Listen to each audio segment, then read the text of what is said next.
আর যেগুলি কঠিন রোগ, দূর আরোগ্য রোগ, সেই রোগগুলি থেকে পানা চাইতে বলেছেন, আশ্রয় কামনা করতে বলেছেন এবং আশ্রয় কামনার দোয়াও শিখিয়েছেন।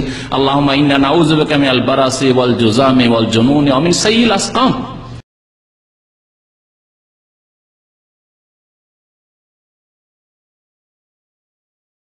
আল্লাহ তোমার কাছে আশ্রয় চাইছি মিনাল বারাস, শ্বেত রোগ থেকে, শরীর সাদা হয়ে যাওয়া রোগ, মারাত্মক রোগ। আর মানুষ ঘৃণা করে, ছোঁয়াচে মনে করে, পাশে বসতে চায় না, একসাথে খেতে চায় না, বিবাহ শাদী দিতে চায় না সেই পরিবারে। সুতরাং আল্লাহ তুমি বারাস থেকে, শ্বেতের রোগ থেকে আল্লাহ বাঁচিয়ে রাখো। ওয়াল জুযামি, কুষ্ঠ রোগ থেকে আল্লাহ পাক বাঁচিয়ে রাখো। ওয়াল জুনুন, এবং পাগল হওয়া থেকে আল্লাহ বাঁচিয়ে রাখো। কারণ পাগল হয়ে গেলে সুবহানাল্লাহ শরীরে কাপড়ও রাখছেন, দেখছেন অনেক জায়গায় আপনি দেখতে পাচ্ছেন এরকম শরীরে কাপড় নেই, পায়খানা পর্যন্ত এরকম দেখা যাচ্ছে, পায়খানা খাচ্ছে, কারণ জানে না যে পায়খানা, পাগল হয়ে গেছে, কিছুই নেই তার কাছে ভাত আর পায়খানার গোশতে কোনো পার্থক্য নেই। সুতরাং এই রোগগুলি থেকে পানা চাইতে বলেছেন নবী সাল্লাল্লাহু আলাইহি ওয়াসাল্লাম এবং দোয়া শিখিয়েছেন। ওয়াসাইল আসকাম, যে কোনো মারাত্মক ব্যাধি, খারাপ ব্যাধি থেকে আল্লাহ তোমার কাছে পানা চাইছি। আল্লাহুম্মা ইন্না নাউযু বিকা মিনাল বারাসি ওয়াল জুযামি ওয়াল জুনুনি ওয়া মিন সাইয়্যিল আসকাম।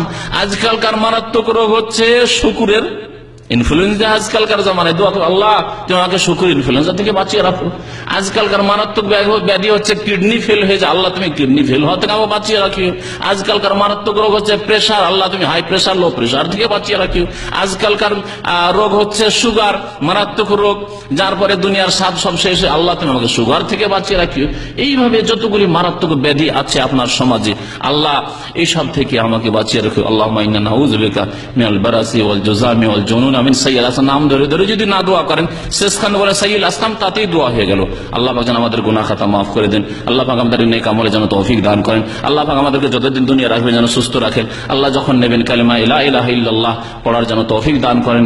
আল্লাহ পাক রব্বুল আলামিন যেন আমাদেরকে জান্নাতুল ফিরদৌস দান করেন। আল্লাহ আমাদের দুনিয়াও সুখী করেন, আখিরাতেও সুখী করেন। রব্বানা আতিনা ফিদ দুনিয়া হাসানাহ ওয়া ফিল আখিরাতি হাসানাহ ওয়া কিনা আযাবান নার। ওয়া সাল্লাল্লাহু আলা নবিয়িনা মুহাম্মদ ওয়া আলা আলিহি ওয়া সাহবিহি আজমাইন। ভাই বলছেন যে যেসব সন্তানরা জন্মগতভাবে ব্যাধিগ্রস্ত হয়ে জন্মায়, তাদের কি বাবা মার দোষে না, এটা আল্লাহর পরীক্ষা? একবার জিজ্ঞাসা করেছেন যেসব ছেলেরা জন্মগত মানে ব্যাধিগ্রস্ত, জন্মগত ব্যাধিগ্রস্ত, সেসব কি কারণে? বাবা মায়ের দোষে, মানে বাবা মায়ের ব্যাধির দোষে এই কথা বলতে চেয়েছে? হ্যাঁ, না, আল্লাহর পক্ষ থেকে কি পরীক্ষা। যদি বাবা মায়ের দোষেও হয়, এই দোষ মানে কারণ, এই কারণ তৈরি করেনেওয়ালা কি? আল্লাহ পাক। সুতরাং যদি বাবা মায়ের কোন রকমের চারিত্রিক দোষ থাকে, তাহলে তাদের তওবা করা উচিত, কারণ এই ছেলে তো নিষ্পাপ ছেলে, এই ছেলে তো কোনো দোষ নেই।